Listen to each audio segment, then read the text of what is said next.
Designs. I want to welcome you into SE Custom Designs wood shop today, where we upload one video a week, if not more, because I'm enthusiastic and I love this stuff. SE Custom Designs is our side business. My wife does garments and wedding dresses and stuff like this. Time period pieces. She's amazing. So if you have needs for those, please get a hold of us. And in the wood shop, this is my second passion. I tell you what, I like leading worship. In my church, I sing and play instruments. But this is what I like to do on the side, my friends. I'm a QA software guy, otherwise.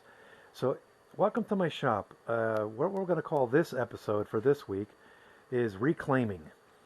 So if you look around my shop, you're going to see that there's lots of stuff shoved over here in my wood salvage area, the wood rack. And there's just pieces waiting to be used. For example, we have this formaldehyde chipboard shelving. Now that manufactured material is amazingly straight and stays straight through the years as long as it has proper support. Well, we found this piece lying around, and I was looking at the radial arm saw. This radial arm saw is a gift, gifted to me.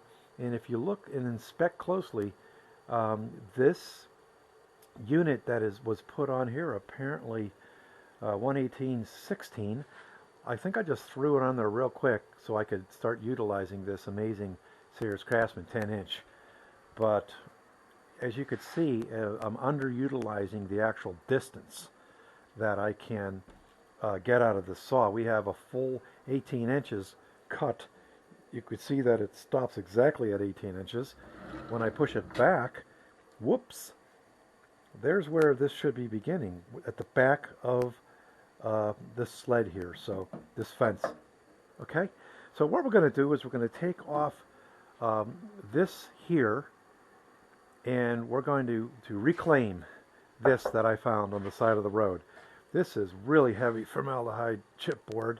It has a top that's fading away a little bit. That doesn't worry me much. And it's going to go to good use. It was going to go to a landfill. Now it's going to go on to my radial arm saw.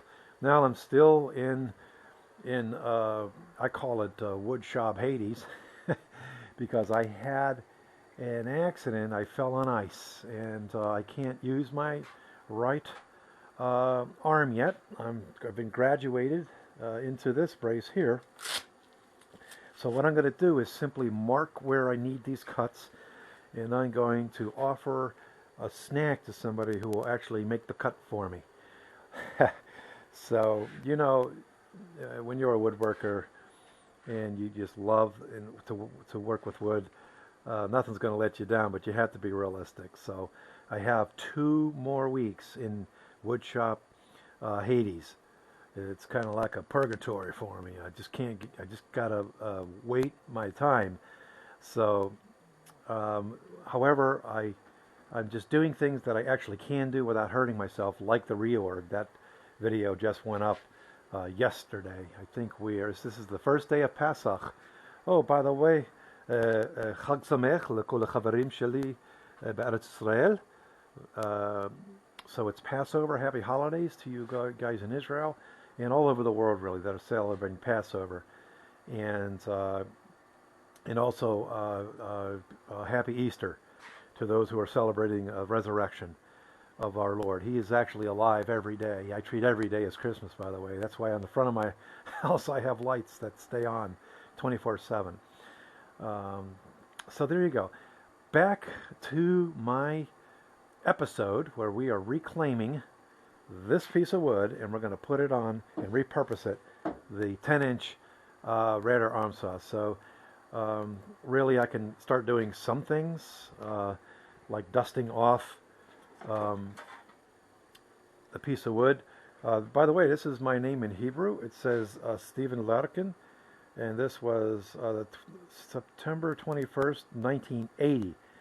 I lived in Israel from 1978 to 1984. I was a wee lad. I was a teenager. I got to stomp around the hills of Judea Every time I went to school, I walked past the Sheep's Gate, the Golden Gate area, past Herod's Gate, Damascus Gate, and the New Gate. And then that would lead me into the Israeli part where the Jewish people live. And it's amazing. I walked past thousands of years of history. And that's really, really awesome. If you, if it's a dream of yours to go to Jerusalem, you will not be disappointed, as well as the other areas. So, at any rate, so we're going to go ahead and we're going to mark this guy up where I need it to be cut. So you remember in my previous episode, I said that you need to put your tools. I have a 10-second rule. If you can't find a tool in 10 seconds, then you got to rethink what it is that you're doing in your wood shop. So you have to just know where those things are, so you can be efficient. There's nothing like having to look for something for many minutes at a time. Okay, so that's what I did with my downtime. So so what I decided is I'm going to come across 30 inches. I'm going to give myself 30 inches from the back of the unit out to the front, and we are going to, let's do that test. 4, 5, 6. I got it within 10 seconds. All right, so I'm gonna give myself 30 inches to the front of the table. That's going to give me a few more inches past the 18 inches. So there's where I'm going to have my table a little longer from the back of the unit. All right. Whoops. I am trying to use my left hand. Still getting used to using my left hand. So at any rate, that's what we're doing. You're not going to get to see the whole episode today. We'll call this part 1.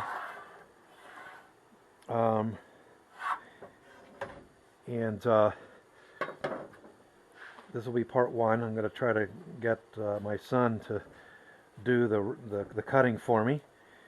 So there you go. These are some of the things I do so that I know I need to cut on. I need to save this line, right? Another thing that I do is I put a little squiggly here.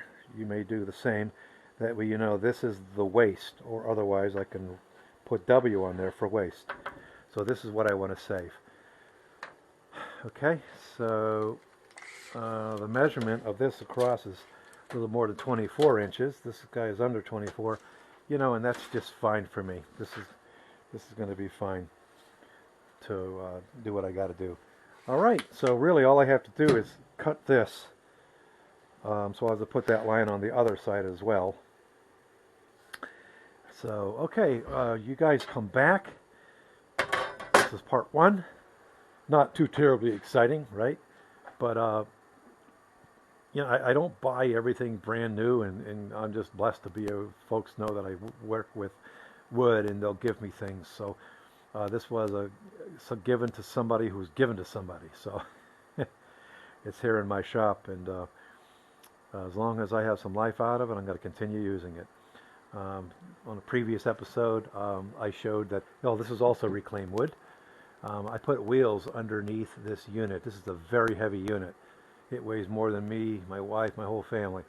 So I put these heavy-duty wheels under it so I can move it anywhere in the shop. So you can see that I have offset the wheels. So I got 4 on the outside and then 2 that are slightly inside to help support all that weight. So go ahead and look that episode up. There's so many videos that we have at SC Custom Designs. If you can think of it, we probably have an episode of. We have 300 and plus videos now.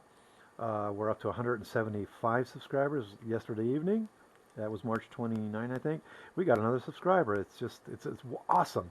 So if you're not a subscriber, please subscribe to my channel. I promise you I will entertain you, as well as give lots of tips here and there. Whenever I pick a subject, I tend to wander off and talk about various other things that you may not have thought about. And we like to hear your comments as well. Thank you guys, for all you people who are asking how I'm doing. I'm doing well.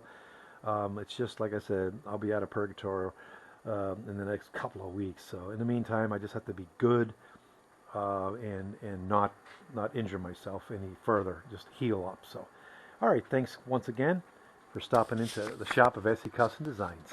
Take care, y'all.